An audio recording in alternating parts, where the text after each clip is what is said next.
সকলেও জনমধন্য কেন জানো? ওরা গোবিন্দ বলতে পারে না, হাম্মা বলতে ওদের নয়নে ঝরে। ওরা পশু হয়ে আমার গোবিন্দ ভজে, ওরা পশু হয়ে আমার গোবিন্দ বলে ডাকে।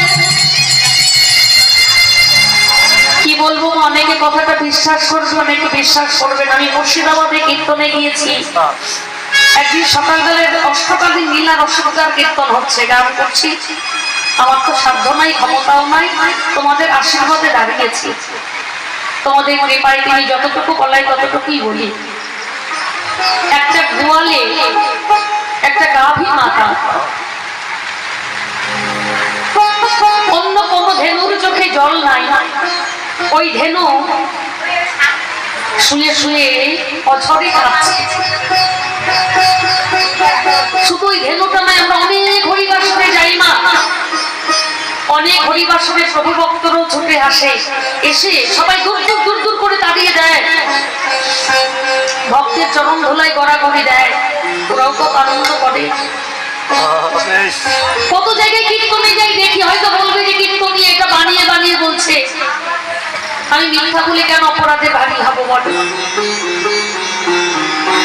প্যান্ডেলে যে বাস থাকে না, ওই বাসের উপরে বসে পাখিগুলি তো রাত্রে তারা গাছে থাকবে, তারা নিস্তব্ধে বসে বসে কীর্তন শোনে, হরিনাম শ্রবণ করে।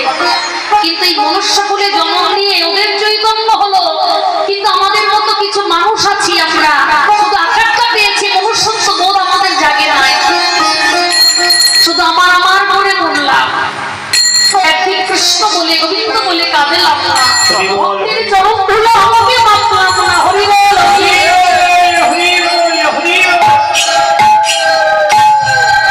তাই সকলের কাছে আমার এই নিবেদন। মহাজন বলছে শ্রীরাম সদাম, ওদের পশু বলো না, না না না, পশু বলে ওদেরকে তুমি ছোট করো না। পশু বলিতে হয়তো তোমরা আমায় বলো, পশু বলিতে হয় হরি বল।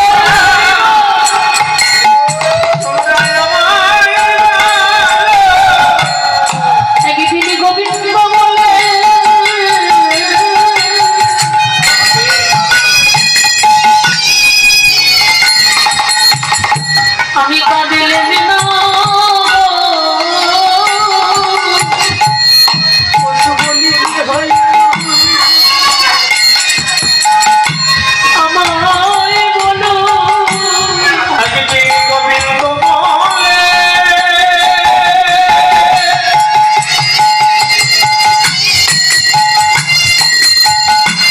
গোবিন্দ বলে আগে কাঁদিলে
হয়তো তোমরা